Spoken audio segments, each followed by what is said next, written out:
Welcome to Bala cars. இப்போ நீங்கள் பார்க்க போகிற கார் பார்த்தீங்கன்னா மாருதியில் எர்டிகா அப்படிங்கிற காரை பற்றி தான் பார்க்க போகிறோம். வாங்க வீடியோக்குள்ளே போகலாம். அந்த கார் பார்த்தீங்கன்னா மாருதியில் எர்டிகா மாடல் பார்த்தீங்கன்னா 2013 மாடல். வேரியன்ட் பார்த்தீங்கன்னா வேரியன்ட் தான் ஏபிஎஸ் வந்துடும். ஓனர் பார்த்தீங்கன்னா ஒரு ஓனர் இருக்காங்க. இது ஒரு டீசல் வண்டி தான். கிலோமீட்டர் பார்த்தீங்கன்னா 1,1359 கிலோமீட்டர் ரன்னிங் ஆயிருக்கு. கம்பெனி சர்வீஸ் கடோட இருக்காங்க. இன்சூரன்ஸ் பண்ணிங்கன்னா இல்லைன்னு இருக்காங்க. ஏசி வந்துடும், பவர் ஷேரிங், பருண்டோ, ஏபிஎஸ் வந்துடும், ரிமோட் லாக் வந்துடும், சீட் கவர்லாம் மடியும் நீக்கி தான் போட்டிருக்கு. டயர் பண்ணி பார்த்தீங்கன்னா 4 டயருமே ஒரு 70% நல்லாயிருக்கும் இருக்காங்க. இந்த கார் பார்க்கணும் இடங்கள் பார்த்தீங்கன்னா தர்சன் கார்ஸ் ஈரோடு அப்படிங்கிற இடத்துல தான் இந்த கார் பார்க்க முடியும். டிஎன் 39 BJ 9025 அப்படிங்கிற நம்பரில் தான் இந்த கார் இருக்குது அப்படின்னு இருக்காங்க. 2013 மாடல் வேரியன்ட் தான். ஒரு ஓனர் வந்துடும் இருக்காங்க. இது ஒரு டீசல் வண்டி தான். காரோட ப்ரைஸ் என்ன சொல்கிறாங்கன்னா 6,60,000 சொல்கிறாங்க. ரேட் குறைக்கணும்னு சொல்லியிருக்காங்க. குறைச்சி பேசி இந்த காரை பைப்பிங்கன்னு சொல்லியிருக்காங்க. இந்த மாதிரி கார் வீடியோக்கெலாம் பாலா சேனலில் சப்ஸ்கிரைப் பண்ணிக்கோங்க. ஏசி வந்துடும், பவர் ஷேரிங், பவர் உண்டோ. கார் பார்க்கணும் இடங்கள் தர்சன் கார்ஸ் ஈரோடு அப்படிங்கிற இடத்துல தான் அந்த கார் பார்க்க முடியும்.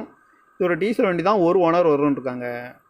இந்த மாதிரி கார் வீடியோக்கெலாம் பாலா சேனலில் சப்ஸ்கிரைப் பண்ணிக்கோங்க. தேங்காய் வச்சுங்க.